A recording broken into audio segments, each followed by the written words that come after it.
1976चे पुणे शहर नेहमीप्रमाणे शांत होतं. विद्यार्थ्यांचे संस्कार आणि शिक्षणाचं. पण एका रात्री एक घर, एक कुटुंब आणि सकाळी सापडलेला मृतदेह. नेमकं चाललंय काय? गळ्यावरती नायलॉन दोरीचा निशाण. ना दरवाजा तुटलेला, ना जबरदस्तीच्या खुणा, ना कोणतेही पुरावे.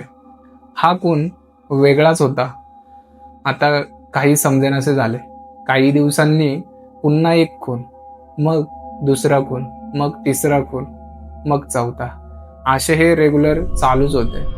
लोकांच्या मनामध्ये भीतीचे वातावरण जास्तच पसरले होते. प्रत्येक वेळी तीच पद्धत.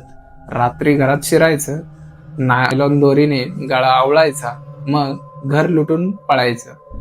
पैसे, दागिने, घड्याळ, रेडिओ सगळ्या गायब आणि खुनी हवेत विरघळायचे. जणू काही हे गायबच व्हायचे. हे लोकांना अत्यंत म्हणजे एक वेगळीच काही गोष्ट वाटू लागली होती. लोक म्हणू लागले होते हे नक्कीच एक अदृश्य शक्ती आहे आणि तेच हे काम करते. रात्री 9 नंतरने रस्ता एकदम ओस पडू लागले होते.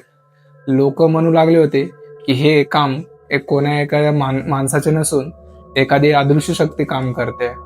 पण खुनी अजूनही एक पाऊल पुढेच होता. आता नेमके हे चाललंय काय?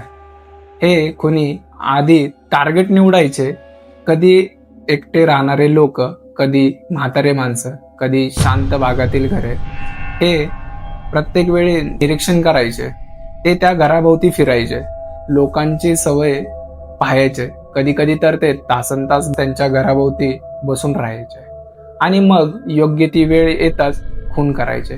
पोलिसांना आता खात्री झाली होती हे काम कोण्या एकट्या गटाचं नाहीये किंवा अदृश्य शक्तीही नाहीये.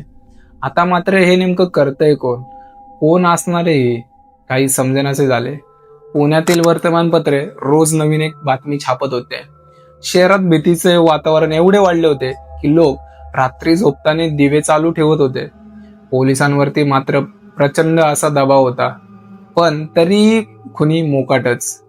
एका खुनानंतर लुटलेले घड्याळ आणि वस्तू एका सेकंड हँड दुकानामध्ये विकल्या गेल्या होत्या आणि पोलिसांना त्याची खबर लागली.